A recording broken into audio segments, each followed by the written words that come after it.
قرآن مجید میں اللہ نے فرمایا کچھ وہ لوگ ہیں جن کو اعمال نامہ دائیں ہاتھ میں دیا جائے گا. ان کی کیا کیفیات ہوں گی؟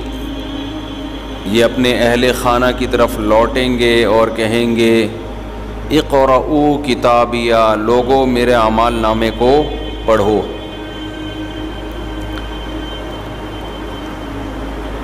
اور پھر اللہ نے ان جنت کی نعمتوں کا تذکرہ کیا.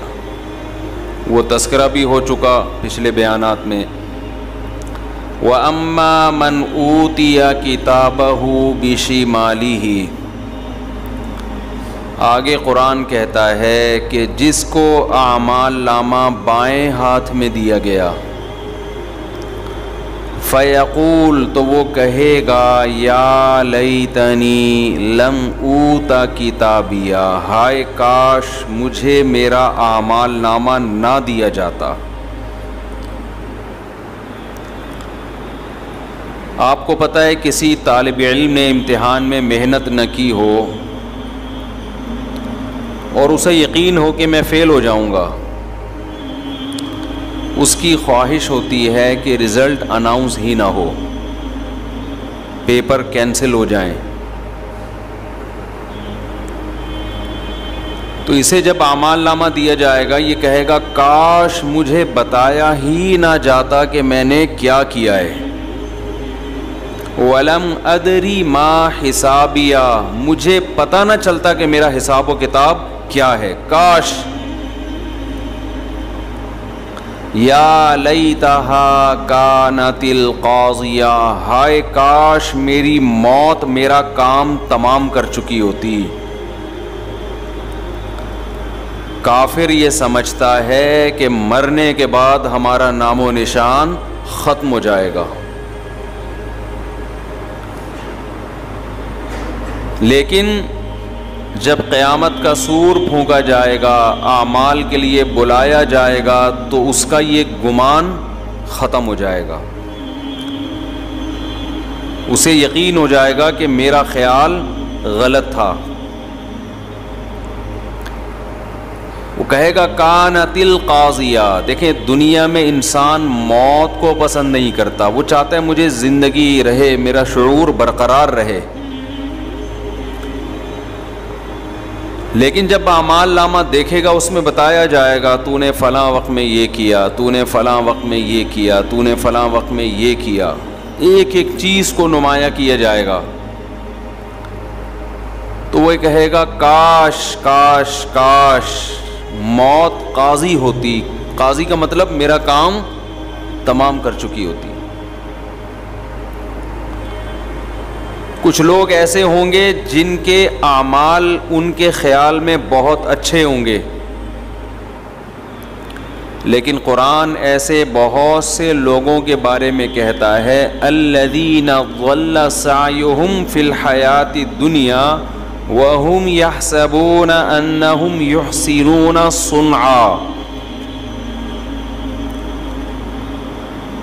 بہت سے لوگ ایسے خسارے میں ہیں کہ وہ یہ سمجھتے ہیں کہ ہم اچھا کر رہے ہیں. صنعا کا مطلب ہے کہ باقاعدہ محنت کر کے تکلف کر کے، صنعت سے نکلا ہے نا صنعا. آپ نے سنا ہے صنعت سازی کسے کہتے ہیں؟ فیکٹریوں میں جو مال تیار ہوتا ہے.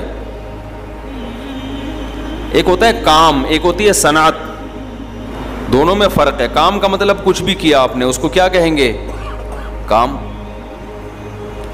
صنعت کا کیا مطلب ہوتا ہے؟ فیکٹریوں میں مشینیں ایک خاص ڈیزائن سے چیزیں تیار کر رہی ہوتی ہیں، اس میں بڑی محنت ہوتی ہے، کاریگروں کے ہاتھ کی محنت، مشین کی محنت.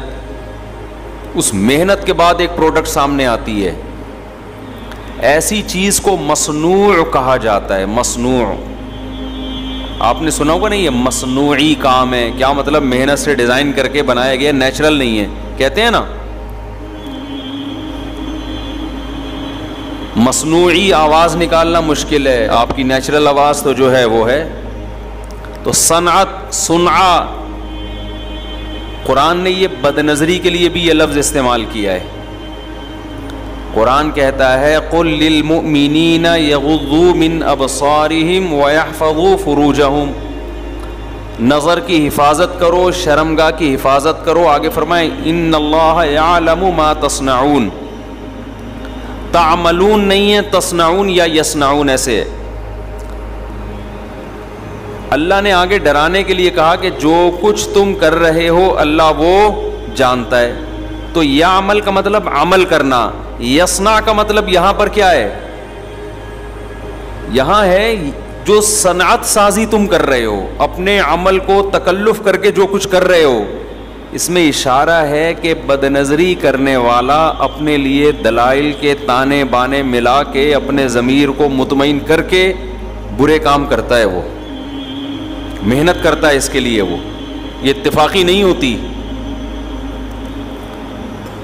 تو قرآن کہتا ہے یحسنون صنعا، بہت سے لوگ ایسے ہیں جن کا گمان ہے کہ وہ عمل کو احسان یعنی ایکسیلنسی پیدا کر رہے ہیں، اس میں محنت بھی کر رہے ہیں. یعنی دو چیزیں کر رہے ہیں وہ، ایک کمپنی پروڈکٹ تیار کر رہی ہے محنت کر کے، وہ عام عمل نہیں ہے، وہ بڑی محنت سے کاریگری کے ساتھ ہو رہا ہے. دیکھو کوئی بھی عمل کرنے والے کو عامل کہتے ہیں، لیکن بڑے ٹیکنیکل طریقے سے دماغ لگا کے محنت کرنے والے کو کاریگر کہتے ہیں، ہے یا نہیں ہے؟ تو کچھ لوگ ایسے بدقسمت ہیں کہ بڑی کاریگری کر کے محنت کر کے عمل کر رہے ہیں، اور اس عمل میں بھی احسان یعنی ایکسیلنسی پیدا کر رہے ہیں، انتہائی عروج تک پہنچا رہے ہیں اس کو. لیکن اللہ کہہ رہے ہیں ان کے سارے عمل کیا ہو رہے ہیں؟ برباد. کچھ لوگ تو ایسے ہیں جو اچھا عمل کر ہی نہیں رہے نا. آپ ان سے پوچھیں آپ بہت اچھے ہو، کہتے ہیں ہم اچھے نہیں ہیں، ہم تو چرس پیتے ہیں، ہم تو یہ کرتے ہیں، ہم تو 1 نمبر کے بدماش ہیں. تو صاف کہتے ہیں تو وہ تو ہیں ہی برے. لیکن قرآن کہہ رہا ہے کچھ ایسے لوگ بھی ہیں جن کا یہ خیال ہے کہ ہم اچھے نہیں ہیں بلکہ ہم کیا ہیں؟ بہت اچھے ہیں. لیکن قرآن کہہ رہے ہیں ان کی سعی اور کوشش کیا جا رہی ہے؟ برباد، بیکار.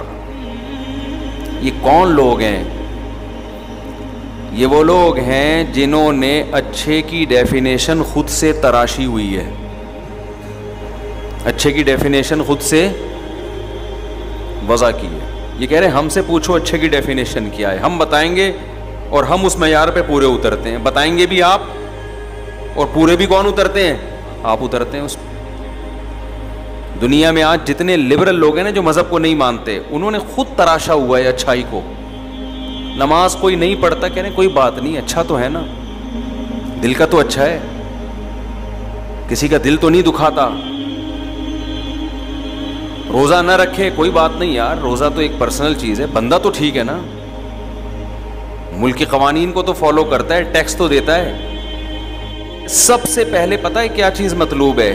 میرے غلام بن کے رہو. یہ مانو کہ کوئی خدا ہے جس نے ہمیں پیدا کیا. تبھی تو اللہ کو وہ گناہگار جو اللہ کے سامنے توبہ کرے وہ زیادہ پسند ہے اس نیک سے جو اللہ کے سامنے گڑ گڑاتا نہیں ہے.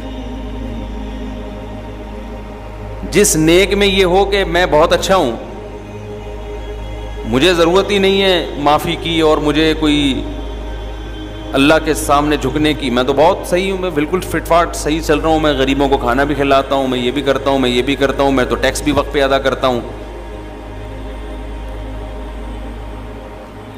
تو اللہ کی نظر میں ویلیو کس کی ہے؟ جو توبہ کرتا ہو، جو اللہ کے سامنے گڑ گڑاتا ہو. تبھی میں ایک بات کہتا ہوں، میں کیا بڑے بڑے علماء کہتے ہیں کہ دعا سے بڑی عبادت اسلام میں کوئی نہیں ہے. متکبر آدمی کے لیے سب سے مشکل کام گڑ گڑا کے دعا مانگنا ہے. متکبر جس کے دل میں اللہ سے تکبر ہو، یعنی اللہ کے سامنے جھکتے ہوئے شرم آتی، اس کے لیے دنیا میں سب سے مشکل کام کیا ہے؟ گڑ گڑا کے دعا مانگنا. اس کو اس پہ موت آتی ہے، وہ کہتا ہے یار پیسے لے لو، میں اچھے کام کر لوں گا. ٹھیک ہے، وہ اللہ کو خوش کرنے کے لیے صدقے بھی کر دے گا، اللہ کو خوش کرنے کے لیے یہ بھی کوئی مانگتے ہوئے اس کو موت آتی ہے کہ یار یہ کیا ہے کہ کچھ مل تو رہا نہیں ہے. شرم بھی آتی ہے بعض لوگوں کو دعا مانگتے ہوئے، بعض لوگوں کو بھری محفل میں اللہ کا نام لیتے ہوئے شرم آتی ہے۔ تو اللہ کہتے ہیں کہ جب تم مجھے ہی نہیں مانتے، اپنے آپ کو میرا غلام ہی نہیں سمجھتے، ما یفعل اللہ، اللہ پھر کیا، اللہ قل ما یعبأ بکم ربی لولا دعاؤکم، سورہ فرقان کی آخری آیت، کہ اگر تم اللہ کو نہیں پکارتے، اپنے آپ کو اللہ کا فقیر محتاج نہیں سمجھتے، تو اللہ کو تمہاری کیا ضرورت ہے، پھر کیا پرواہ ہے تمہاری؟ کرتے رہو، اچھے کام کر رہے ہو، دنیا کہے گی بہت اچھے بھائی، ایوارڈ مل جائے گا اور لوگوں کی تعریفیں ہو جائیں گی، اللہ کی نظر میں کوئی ویلیو نہیں۔